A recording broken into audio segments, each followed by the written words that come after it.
Question is the House to now adjourn. I call the member for Kooyong. Thank you, Madam Speaker.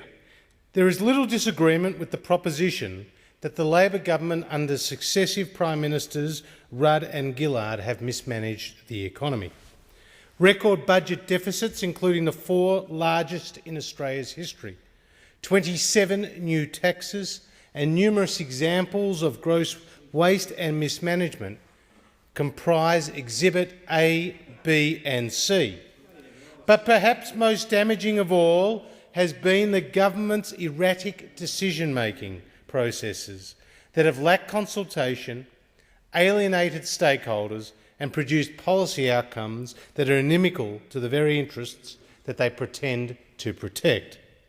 Nowhere is this more evident than when it comes to superannuation, the retirement savings that every Australian seeks to grow. Despite promising at the 2007 election that there would be no changes to superannuation, the Treasurer Wayne Swan has overseen successive tax increases on superannuation, thereby not just breaking his solemn promise, but making it that much more difficult for millions of Australians, young and old, to save for their future. Facing a $120 billion black hole of unfunded promises, the Treasurer has increased taxes to the tune of $8 billion on superannuation in this country. The Labor government has decreased concessional contribution caps from $100,000 and $50,000 to $25,000, with contributions above that taxed at the top marginal rate of tax of 46.5%. And the Superco contributions has been cut from $1,500 under the Howard government to $500 now. And there is more to come. The Prime Minister recently ruled out removing the tax-free superannuation payments for over 60s, but only after a public outcry. Given this government's record of broken promises over the carbon tax, private health insurance and border protection, how can we expect to believe that they would stick to anything should they win the next election?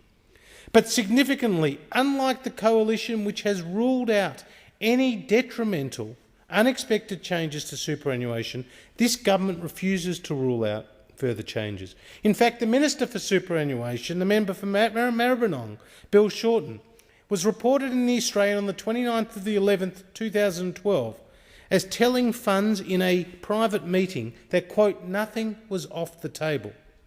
This is all a desperate attempt to protect the government's budget bottom line.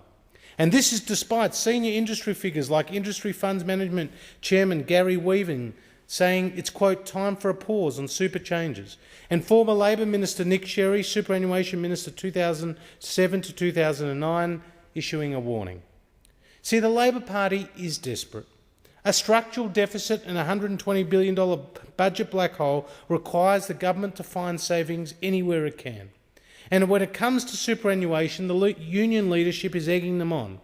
ACTU Assistant Secretary Tim Lyons has said of changes to superannuation, quote, I don't buy the argument that a slight change to tax is going to discourage people from planning for their retirement. Well, this is not what the majority of Australians think.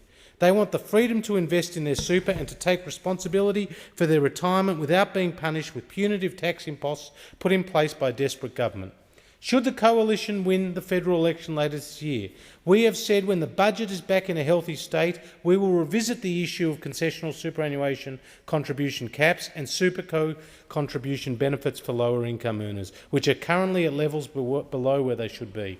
And we have said we'd seek to introduce genuine choice and competition into the selection of default superannuation funds, as the situation is currently dominated by industry super funds.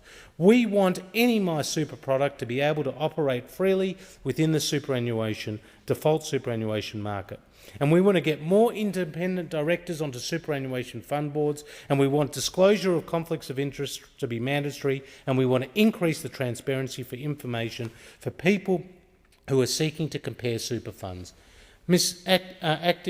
Madam Speaker, may I say that this is a really important issue of superannuation. It's about aspiration. It's about people saving for the future. It's about people taking personal responsibility. We on this side of the House understand their needs, and we understand the needs of the future generations, unlike the other side. Expired.